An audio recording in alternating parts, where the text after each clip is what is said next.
নমস্কার সকল দর্শক বন্ধুদের অনেক অনেক স্বাগত। আবার চলে এসেছে আমাদের সেই গুরুত্বপূর্ণ অনুষ্ঠান, শিক্ষণীয় অনুষ্ঠান এবং অনেক কিছু আমাদের অজানা যেগুলো আমরা জানি না সেই অজানা তথ্য নিয়ে অনুষ্ঠান বলাই যেতে পারে। তার কারণ আপনারা অনেক সময় যেগুলো আমাদের অজানান্তে অর্থাৎ অনেক কিছু আমরা জানি না তখন আমাদের অনেক কিছু আমরা করে ফেলি, ভুলবশত অনেক কাজ করে ফেলি, বা আমাদের জন্মছকে যেই সমস্যাগুলো থাকে বা কিছু যোগ বা দোষগুলো থাকে আমরা সেগুলোকে অনেক সময় গুরুত্ব দিই না, এবং গুরুত্ব না দেওয়ার ফলে আমাদের জীবনে কিন্তু যে নানান সময় এরকম বাধা বিঘ্ন, দুঃখ দুর্দশা, হতাশা, ক্লান্তি সব কিছু সর্বক্ষণ যেন ঘিরে থাকে। তখন আমরা অনেক সময় বুঝতে পারি না যে কি হয়েছে, কি হতে পারে বা কি হবে। যখন আমরা হয়তো একজন অভিজ্ঞ মানুষের সান্নিধ্য নিই বা যখন তার কাছে যাই, তখনই আমরা কিন্তু আস্তে আস্তে সব কিছু কিন্তু সেগুলো আবার আমরা জানতে পারি যে এই কারণে আমাদের জীবনে এই সমস্যাগুলো আসছে।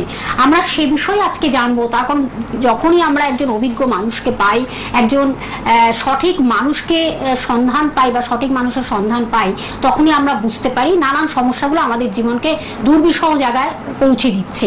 আর আজকেও আমরা সে বিষয়ে জানবো। তখন আমাদের সঙ্গে যখন স্টুডিওতে উপস্থিত হয়ে আপনাদের জীবনকে নানানভাবে একটা জায়গায়, সুন্দর জায়গায় যখন পৌঁছে দেন, সেই ব্যক্তিত্বই যখন আমাদের সঙ্গে উপস্থিত হয়ে আপনাদেরকে নানানভাবে অ্যালার্ট করে দেন, সচেতনতা, সতর্কতা এবং জীবনের নানান সমস্যার একটা সমাধানের পথ যখন দেখান, তখন সত্যিই আমরা তাকে বাহবা দিতেই পারি। আজকেও তিনি আমাদের সঙ্গে রয়েছেন, সাধুবাদ জানাতেই পারি তাকে। কারণ তিনি যখন আমাদেরকে এইভাবে নানান সমস্যার সমাধানের একটা পথ খুঁজে দেন, আজকেও যখন তাকে আমরা সঙ্গে পেয়েছি, আমাদের একটা আলোচনা থাকবে, বিশেষ আলোচনা, যেটা নিয়েও আপনারা অনেক সময় হতাশায় ভোগেন বা কৌতূহল থাকে বা অনেক সময় সেটা নিয়ে জানার একটা অভিপ্রায় থাকে। আজকেও তিনি আমাদের সঙ্গে রয়েছেন জ্যোতিষাচার্য শ্রী জগন্নাথ মুখার্জি মহাশয়, যিনি কিন্তু জ্যোতিষ, যিনি কিন্তু বাস্তু কনসালটেন্ট, যিনি কিন্তু সংখ্যা তত্ত্ববিদ, যিনি কিন্তু হস্তরেখাবিদ এবং কেপি অ্যাস্ট্রোলজার। আজকে যখন তাকে আমরা সঙ্গে পেয়েছি, আমাদের একটি বিষয় থাকবে, আমরা আলোচনা রাখবো। তার কাছে আমি সরাসরি চলে যাব। স্যার, স্বাগত অনুষ্ঠানে। নমস্কার। আমি প্রথমে বললাম, আমরা অজানান্তে বা কিছু অবচেতন আমাদের জীবনে চেতনা যখন বিহীন আমরা জীবন চলি, তখন অনেক জীবনের ঘাত প্রতিঘাত, বিভিন্ন বাধা বিঘ্ন, দুঃখ দুর্দশা আমাদেরকে ঘিরে ধরে। এইবার যখন আমরা সেটা থেকে পরিত্রাণ পাই, ভালো থাকি বা একজন সঠিক মানুষের সান্নিধ্য পাই, তখন আবার আমাদের জীবনটা একটা নর্মাল লাইফে চলে আসে। স্যার, আপনার কাছে প্রচুর মানুষ, অসংখ্য মানুষরা আসেন এবং তারা কিন্তু সেই আনন্দে এবং উচ্ছ্বসিত হয়ে তারা কিন্তু বাড়ি ফিরছেন। আজকেও কিন্তু আমরা সে বিষয়ে জানবো, যেটা আমাদের জন্মছকে অনেক সময় আমাদের কিছু যোগ থাকে, কিছু দোষ থাকে, আমরা অনেক সময় সেটা বুঝি না, কিন্তু আপনি সেগুলোকে আজকে ব্যাখ্যা ব্যক্ত করছেন, ধারাবাহিকভাবে আপনি সেটাকে আলোচনা করছেন। আজকে কিন্তু আমাদের একটি বিষয় রেখেছি, যেটা হলো সাপের দোষ। এই যে শনি, অর্থাৎ শনির প্রভাবে বা শনির যে দোষগুলো থাকে, তার মধ্যে সাপের দোষ বা বীজ দোষ, এগুলো ভীষণ কিন্তু আমরা শুনি, সচরাচর শুনি ঠিকই, কিন্তু এর সম্বন্ধে আমাদের আমরা জানি না, কিছু অবগতই নই। আমরা সে বিষয়ে কিন্তু স্যার আজকে আপনার কাছে জিজ্ঞাসা রেখেছি। একদম, এই যে শনি গ্রহ জন্যই কিন্তু মানুষ যত দুঃখ কষ্ট, দারিদ্রতা বলুন, এই যে ভোগগুলো হয়, এগুলো কিন্তু এই শনির জন্যই। চরম হতাশা, এই শনি গ্রহটা যখনই জন্মছকে অশুভ অবস্থান করে, তখনই কিন্তু এই ধরনের সমস্যাগুলো বেশি দেখা দেয়। এখন যেমন বর্তমানে শনি গ্রহ রয়েছে কুম্ভ রাশির ঘরে। কুম্ভ রাশির ঘরে এখন এই মুহূর্তে বসে রয়েছে শনি গ্রহের সঙ্গে রবি, শনি গ্রহের সঙ্গে চন্দ্র, শনি গ্রহের সঙ্গে শুক্র। 4টি গ্রহের কম্বিনেশন এই মুহূর্তে কিন্তু আমরা পাচ্ছি ট্রানজিটে, গোচরে আর কি, কুম্ভ রাশির ঘরে অবস্থান করছে। এই শনি এবং চন্দ্র যখনই মিলে গেল, এটাকে বলা হচ্ছে বীজ দোষ। বীজ দোষ প্রভাবে যেটা হয়ে থাকে, মূলত মন মানসিকতা ভালো যায় না। এটাকে পুনর্ফু যোগও বলে। শনি চন্দ্র যোগকে একত্রে পুনর্ফু যোগও বলে। পুনর্ফু অর্থাৎ দেরি হওয়া, যে কোনো বিষয়ে ডিলে বা দেরি হওয়া, কাজ সময় মতো হতে চাইবে না, সব কাজে বাধা আসবে। এই শনি চন্দ্র যোগটার জন্য হয়ে থাকে। এখন শনি রবিযুক্ত হয়ে বসে রয়েছে, এটাকে বলা হচ্ছে বীজ দোষ। বীজ দোষ মানে জীবন পুরো বিষময় করে তোলে।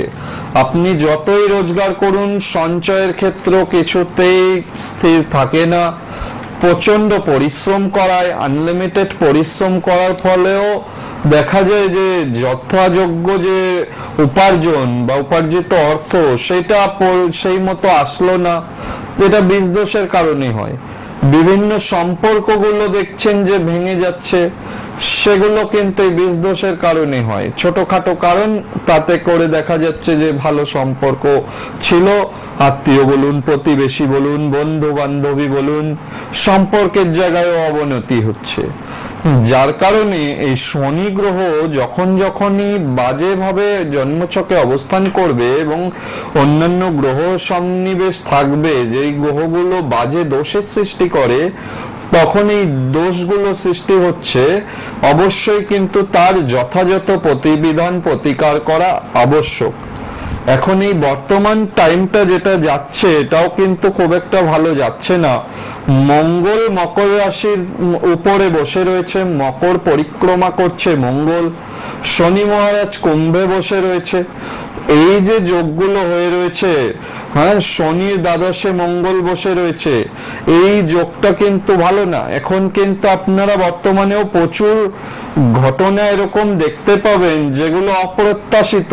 সেটা আপনি রাজনৈতিক ক্ষেত্রে দেখুন, অপ্রত্যাশিত কিছু ঘটনাবলী কিন্তু দেখতে পাবেন।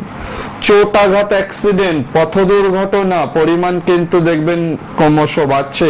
বেশ কিছুদিন হলো, এখনো বেশ কিছুদিন চলবে। এই যে জিনিসগুলো, এগুলো থেকে কিন্তু সতর্ক থাকতে হবে। এগুলো কিন্তু গ্রহ দ্বারাই বোঝা যায়। বিভিন্ন ঘটনাবহুল পরিস্থিতির সাক্ষী হতে চলেছি আমরা এই সময়টা অনেক বড় মাপের নেতা বলুন, বড় মাপের রাজনীতিবিদ বলুন, প্রত্যেকের যে জীবনের একটা ওঠাপড়া বা যে কোনো প্রতিষ্ঠার জায়গা বলুন, এইগুলোর মধ্যে এখন কিন্তু একটা কোশ্চেন চিহ্ন চলে আসছে। একদম দেখা যাচ্ছে অঘটন বা এমন কিছু ঘটনা ঘটছে যেটা মনের মতো হচ্ছে না, অনভিপ্রেত ঘটনা ঘটে যাচ্ছে।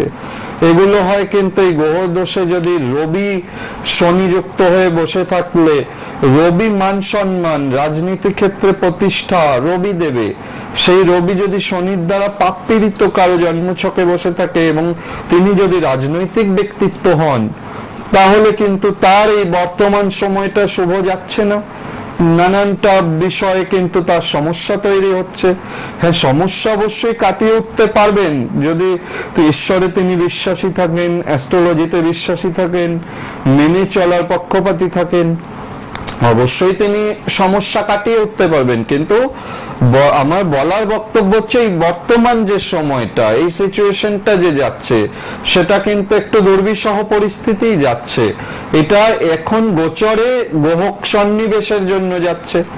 সেই জন্য গ্রহ সন্নিবেশটা নিয়মিত ভাবে যারা এই যে আপনারা জন্মছক করিয়ে রেখেছেন বা জন্ম জ্যোতিষ মানেন, তারা কিন্তু একটু খেয়াল করে উপযুক্ত প্রতিকার বা উপযুক্ত পুজো পাঠ এগুলো যদি নিয়মিতভাবে করা যায়, ঈশ্বরে যদি ভক্তি রাখা যায়, বিশ্বাস রাখা যায়, তাহলে কিন্তু দেখবেন সমস্যার পরিমাণ অনেক কম হবে।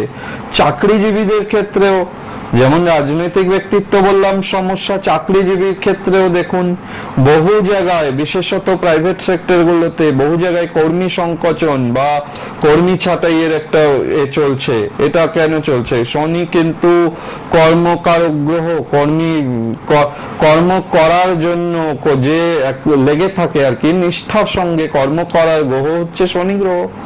শনি গ্রহ জন্মছকে অশুভ কোনো অন্য গ্রহের সঙ্গে বসে রয়েছে যদি, আর এখন বর্তমানে ট্রানজিটে যা গ্রহ সন্নিবেশ শনি গ্রহ যেভাবে বসে রয়েছে, তাতে করে কিন্তু দেখা যাচ্ছে যে অনেকের চাকরি ক্ষেত্রে বাধা আসছে, প্রমোশন হচ্ছে না, উপযুক্ত স্যালারি বাড়ছে না, সেইভাবে আপনার কাজের পরিবর্তন হচ্ছে, ক্ষেত্র বিশেষে জব চেঞ্জ করতে হচ্ছে, ওয়ার্ক প্রেশার এত বেড়ে যাচ্ছে যে আপনি বাধ্য হচ্ছেন রিজাইন দিয়ে দিতে, বা কোম্পানি আপনাকে টার্মিনেট করে দিচ্ছে। এই যে সমস্যাগুলো এখন কিন্তু বিগত বেশ কিছুদিন ধরেই চালু হয়েছে, এবং এই বর্তমান বছরটাও কিন্তু শনি মহারাজের বছর 2024 সাল, যেটা এটা কিন্তু সংখ্যাতত্ত্ব হিসেবেও শনির বছর। সুতরাং জন্মছকে শনিটা খুব পাওয়ারফুল থাকাটা জরুরি। যাদেরই জন্মছকে শনি একটুও ডিস্টার্ব আছে তাদেরই বলবো যে ভগবানের শরণাপন্ন হতে হবে এবং অ্যাস্ট্রোলজি দেখিয়ে উপযুক্ত প্রতিকার প্রতিবিধান ধারণ করে জীবনে চলার পথে চলতে হবে। তাহলে দেখবেন খুব ভালো চলতে পারবেন, যতই সমস্যা আসুক ওভারকাম করতে পারবেন, ভালো থাকতে পারবেন, সুস্থ স্বাভাবিক থাকতে পারবেন। এখন আসি যে দোষ, শ্রাপিত দোষ নিয়ে। যেটা শ্রাপিত দোষ জন্মছকে তৈরি হয় কখন? যখন শনির সঙ্গে রাহু যুক্ত হয়ে যায়। রাহুকে বলা হয় চণ্ডাল গ্রহ, ভোগলিপ্সার কারক গ্রহ। রাহু গ্রাস, সর্বগ্রাসী বলে না, রাহুর গ্রাসের মধ্যে পড়লে তার নিস্তার নেই। এই রাহু সর্বগ্রাসী, কুকর্ম, নীচ কর্ম, নীচ সঙ্গ, জুয়ারি, মদ্যপ, এই যে রাহুর এগুলো অশুভ গুণ।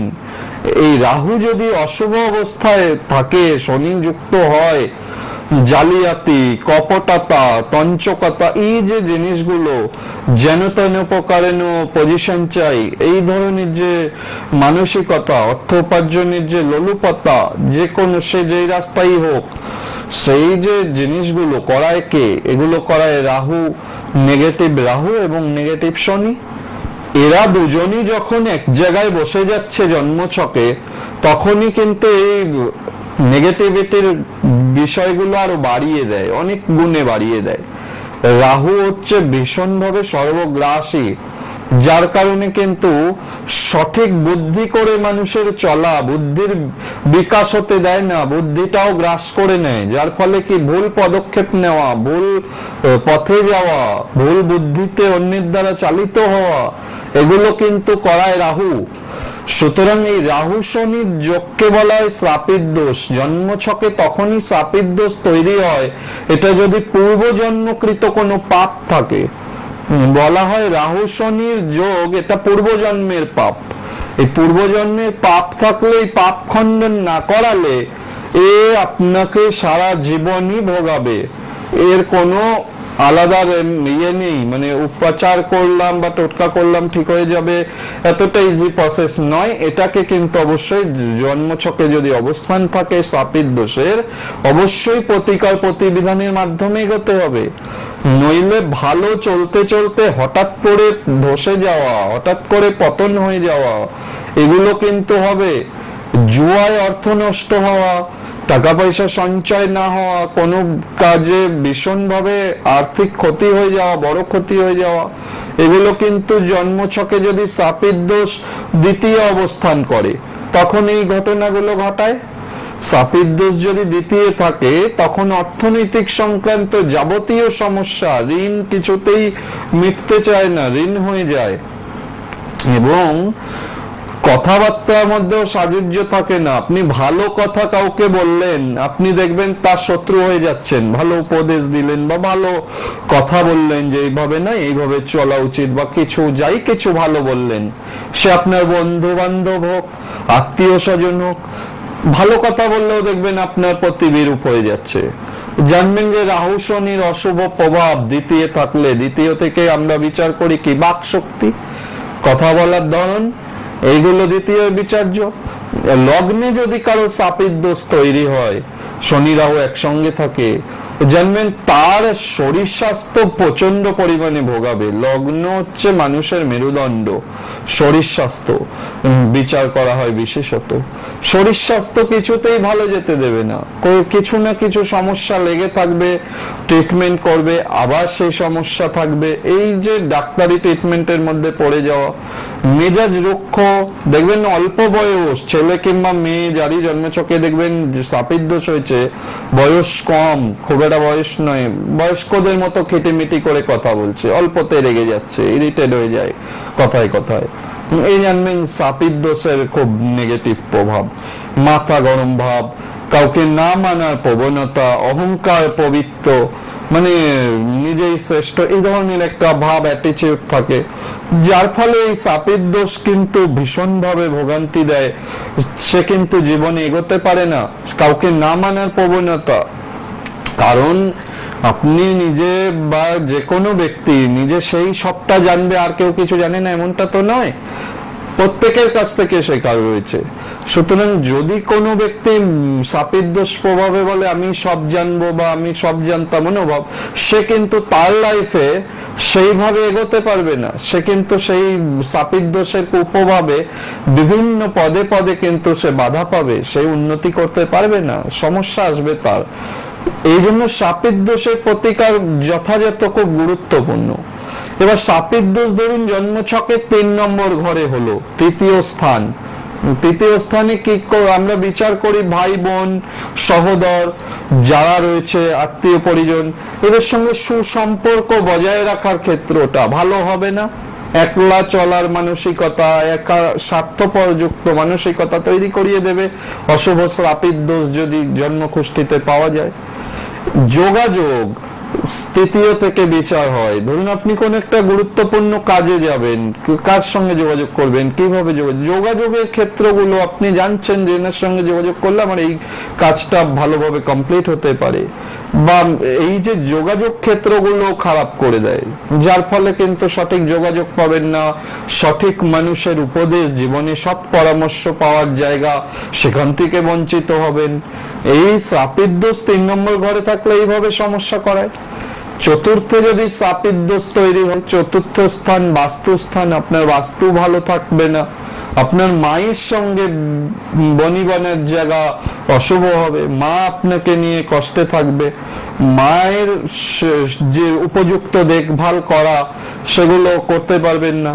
অনেক সময় কর্মের জন্য মা বাবাকে ছেড়ে অনেকে বাইরে থাকেন, উপযুক্ত একটু ডিস্টেন্স তৈরি হয়, সেটাও কিন্তু নেগেটিভ সাপির দোষেরও কিছুটা কারণ, যার ফলে কিন্তু সঠিকভাবে পিতামাতার পরিচর্যা বা সেবা করা যে ব্যাপারটা থাকে সেটা কিন্তু অনেকের পক্ষে করা সম্ভব হয়ে ওঠে না, নেগেটিভ সাপির দোষের কারণ। সুতরাং এই সাপির দোষের কারণে বহু কিছু সমস্যাগুলো কিন্তু জীবনে সংগঠিত হয়। এই যে সমস্যাগুলো, এর থেকে উপায় যে পাওয়ার যা পদ্ধতি শাস্ত্র মতে, প্রথমত তো বলবো ভগবানে প্রবল বিশ্বাস থাকা চাই, ভগবানকে পূজা আরাধনা করা, এবং অবশ্যই অ্যাস্ট্রোলজিতে যদি বিশ্বাস থাকে অ্যাস্ট্রোলজি দেখিয়ে উপযুক্ত প্রতিকার ধারণ করে চলা, এবং তার পাশাপাশি যারা অ্যাস্ট্রোলজি দেখাতে পারছেন না বা সময় সুযোগ পাচ্ছেন না, যে কোনো কারণে হতে পারে, বা নিয়মিত পুজো পাঠ করারও সুযোগ সময় পাচ্ছেন না, তাদের জন্য কিন্তু কিছু টোটকা উপাচার সেগুলো অ্যাটলিস্ট মেনে চলা, কিছু হলেও ভালো থাকবেন, কিছুটা হলেও অনেকাংশে ভালো থাকতে পারবেন এগুলো পালন করতে পারলে। সত্যি তাই, অসাধারণ বিশ্লেষণ। এরম ভাবে কিন্তু স্যার আপনাদের কাছে অনেক কিছুকে তুলে ধরছেন যে এই জীবনের চলার পথে যখন আমাদের নানান সমস্যাগুলো চলে আসে তখন কিভাবে তার থেকে আমরা নিষ্কৃতি পাবো, এই যে যোগ বা দোষগুলো কত কিভাবে আমাদের লাইফের একটা খারাপ জায়গায় খারাপ পজিশন তৈরি করে। অসাধারণ তার বিশ্লেষণ, এবং জ্যোতিষীয় যে তার জ্যোতিষ সম্বন্ধে তার অগাধ তার মানে জ্ঞান, অগাধ তার পাণ্ডিত্য না থাকলে এত সুন্দরভাবে কেউ বিশ্লেষণ করতে পারে না, ব্যক্ত করতে পারে না। অবশ্যই আপনারা সেটা শুনছেন, তন্ময় হয়ে শুনছেন, আপনারা সেটা শুনুন, বুঝুন, এবং অবশ্যই আপনাদের একটাই কাজ যে এই মানুষটির সান্নিধ্যে যখন আসবেন তখনই বুঝতে পারবেন যে মানুষটির মধ্যে কতটা, যে এই সম্বন্ধে তার যেমন জ্ঞানের পরিধি যতটা রয়েছে তার থেকে তার বিশ্লেষণ এবং তার কিভাবে বিচার মাধ্যমে প্রতিকার, সঠিক প্রতিকার প্রতিবিধান করে আপনাকে আপনার লক্ষ্যস্থলে কিভাবে পৌঁছে দেবেন, তার স্বপ্ন পূরণ, আপনাদের জীবনের অনেক চাহিদা, অনেক কিছু জীবনের যে খারাপ জায়গাগুলো কিভাবে সরিয়ে একটা জায়গা একটা পজিশনে আনা, সেটাই তিনি করে যাচ্ছেন দীর্ঘ বছর দীর্ঘদিন ধরে। তার সেইটাই মনে হয় আপনারা বুঝতে পাচ্ছেন, তখন ধারাবাহিকভাবে আমাদের এই অনুষ্ঠানটা চলছে এবং আপনারা একটার পর একটা কিন্তু টপিকগুলো আপনাদের চাহিদা মতোই আপনারা পাচ্ছেন, যেগুলো আপনাদের মধ্যে মধ্যে একটা অনেক সময় কৌতূহলের জায়গা থাকে যে এগুলো কি হতে পারে আমাদের জীবনে, এগুলো আমাদের খারাপ জায়গা আনতে পারে, বা এরকম শুভত্ব বা অশুভত্ব সবকিছুকে তিনি কিন্তু তুলে ধরছেন। আমি একটু তার নিজস্ব চেম্বারগুলো বলে দিচ্ছি, কিভাবে তার কাছে পৌঁছাবেন, তার চেম্বারে আসবেন, আমি একেবারে সেটা সুন্দরভাবে আপনাদেরকেও আমি জানিয়ে দিচ্ছি, ডিটেলসটা জানিয়ে দিচ্ছি। তার নিজস্ব চেম্বার যেমন রাজপুর চৌহাটি মোড়ে আপনারা পেয়ে যাচ্ছেন, প্রতি রবিবার পাচ্ছেন সকাল 10টা থেকে 3টের মধ্যে বন্ধুরা পাচ্ছেন। প্লিজ আপনারা নোট ডাউন করুন, লিখে রাখুন, যার যেখানে কাছাকাছি হবে প্লিজ আপনারা পৌঁছে যান। রাজপুর চৌহাটি মোড় প্রতি রবিবার সকাল 10টা থেকে 3টের মধ্যে পেয়ে যাচ্ছেন। এছাড়া বুধ এবং শুক্রবারও বিকেল 5টা থেকে 10টার মধ্যে বন্ধুরা পাচ্ছেন। আরেকটি যে চেম্বার, ঠিক আছে, ওই চেম্বারটি যেটা রাজপুর চৌহাটি মোড়, সেই চেম্বারটির লোকেশনটা আমি একটু জানিয়ে দিচ্ছি। আপনারা কাজী নজরুল ইসলাম মেট্রো স্টেশন থেকে নেমে বারুইপুরগামী যে কোনো বাস বা অটোতে মাত্র 15 মিনিট লাগবে এই চেম্বারটিতে পৌঁছাতে। এটি আপনাদের আমি এক্সাক্ট জায়গাটি জানিয়ে দিলাম। এবং আরেকটি যে চেম্বার সেটা হলো সুভাষগ্রাম, প্রতি বৃহস্পতিবার আপনারা বন্ধুরা পাচ্ছেন, প্রতি বৃহস্পতিবার সুভাষগ্রামে পাচ্ছেন। সেটা কিন্তু মাত্র স্টেশন থেকে, সুভাষগ্রাম স্টেশন থেকে হাঁটা পথে 1 মিনিট। এটা হলো আপনাদের প্রত্যেক বৃহস্পতিবার এবং রবিবার পেয়ে যাচ্ছেন সন্ধ্যে 8টা থেকে 10টার মধ্যে পাচ্ছেন, সন্ধ্যে 8টা থেকে 10টার মধ্যে পাচ্ছেন। এবং আরেকটি জায়গা হলো জয়নগর, যেটা হলো প্রতি মঙ্গলবার পেয়ে যাচ্ছেন স্টেশন, এটাও হলো আপনাদের জয়নগর স্টেশন থেকে মাত্র 2 মিনিটের রাস্তা। সেটাও কিন্তু আপনারা প্রতি মঙ্গলবার বিকেল 5টা থেকে 9টার মধ্যে বন্ধুরা পাচ্ছেন। এবং দমদম শিথিল মোড়ে পেয়ে যাচ্ছেন শনিবার পাচ্ছেন সন্ধ্যে 6টা থেকে 9টার মধ্যে পাচ্ছেন। এবং দুর্গাপুরে বৃহস্পতিবার পাচ্ছেন, এবং বহরমপুরেও আপনারা বন্ধুরা পেয়ে যাচ্ছেন। অবশ্যই কিন্তু বন্ধুরা বুকিং করে আসবেন, অগ্রিম বুকিং করে আসবেন। এবং ফোন নাম্বারটি আপনাদের জানিয়ে দিচ্ছি, যেটি হলো টিভি স্ক্রিনে রেড বক্সে লেখা রয়েছে যে নাম্বারটি, আপনারা সেই নাম্বারটি লিখে রাখুন এবং যোগাযোগ করুন এবং বুকিং করুন, কন্ট্যাক্ট করুন, বা হেল্পিং নাম্বার যেটাকে বলে 9051200976, এই নাম্বারটি হলো বুকিং নাম্বার। চটপট আপনারা বুকিং করতে থাকুন, বুকিং অন রয়েছে। অবশ্যই বন্ধুরা অগ্রিম বুকিং করে আসবেন। আমরা আবার একটু আলোচনা ফিরবো। নিশ্চয়ই। শাপিত দোষ যেটা বলছিলাম, যদি জন্মকুষ্ঠিতে পূর্বজন্মের পাপের ফলে শাপিত দোষ তৈরি হয়, 5ম স্থানে যদি শনি রাহু থাকে, 5ম স্থান থেকে বিচার করা হয় সন্তানের বিচার হয় 5মে। 5ম থেকে মন মানসিকতা, প্রেম, এগুলোর বিচার হয়। এই যে সন্তান অবাধ্য হওয়া, সন্তান কিছুতেই কথা শুনতে চাইবে না, সেক্ষেত্রে কিন্তু যদি 5ম স্থানে শাপিত দোষ তৈরি হয় এটা দেখা যায়। এবং সন্তান মিসক্যারেজ হয়ে যাওয়া, বা সন্তান হতে বাধা, সন্তান হতে চাইছে না, দেরি হচ্ছে, যদি দেখা যায় যে 5ম স্থানে কারো কোনো জাতিকার এই ধরনের শাপিত দোষ হয়ে বসে রয়েছে, যতক্ষণ ওই শাপিত দোষের যথাযথ প্রতিকার হবে ততক্ষণ কিন্তু সন্তানের ক্ষেত্রে বাধা আসবে।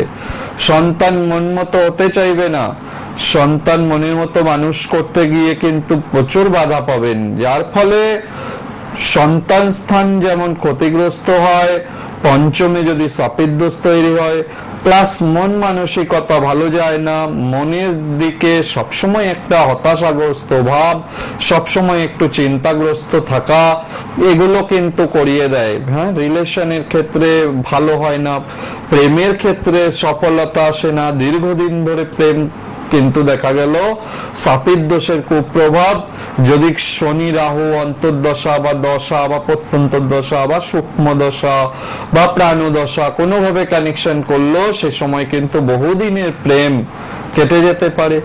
সেক্ষেত্রে কিন্তু 5ম স্থানে শাপিত দোষ খুব কষ্টদায়ক বা পীড়াদায়ক হয়।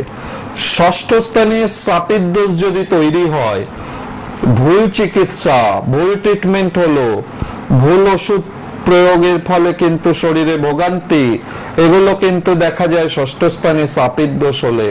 6ষ্ঠ স্থানে শাপিত দোষ হলে কিন্তু কোনো কাজে একভাবে এগোতে গেলে ভীষণ রকম বাধা আসে, সঠিকভাবে কিন্তু এগোনো যায় না, সমস্যা কিন্তু তৈরি হয়। এই যে এটা 6ষ্ঠ ভাবে যদি তৈরি হয়, সেক্ষেত্রে কিন্তু খেয়াল রাখতে হয় 6ষ্ঠ ভাব রাশি চক্রের 6 নম্বর ভাব কিন্তু দুস্থান। 6, 8, 12 এই ভাবগুলো রাশি চক্রকে বলা হয় দুস্থান। 6 নম্বর ঘরে যখনই শাপিত দোষের মতো অশুভ দোষ তৈরি হবে, তখন জানবেন সঠিক হতে পারবে না, সেক্ষেত্রে কিন্তু ভোগান্তি দেবেই। এরপরে আপনি দেখবেন যে ক্ষতি করার প্রচেষ্টা, ক্ষতি করা, কোনো ধরনের শত্রুতা করা, মামলা মোকদ্দমায় জেরবার থাকা, এই ষষ্ঠ স্থানে যদি সাপিদ্দোষ তৈরি হয় দেখবেন এগুলোই চলতে থাকবে, সহজে আপনি এর থেকে বেরোতে পারছেন না। এরপরে সপ্তম ভাবে সাপিদ্দোষ যদি তৈরি হয় কারো, সেটা কিন্তু আরো বিষময় করে তোলে, বিবাহিত জীবনকে প্রচন্ড বিষময় করে তোলে।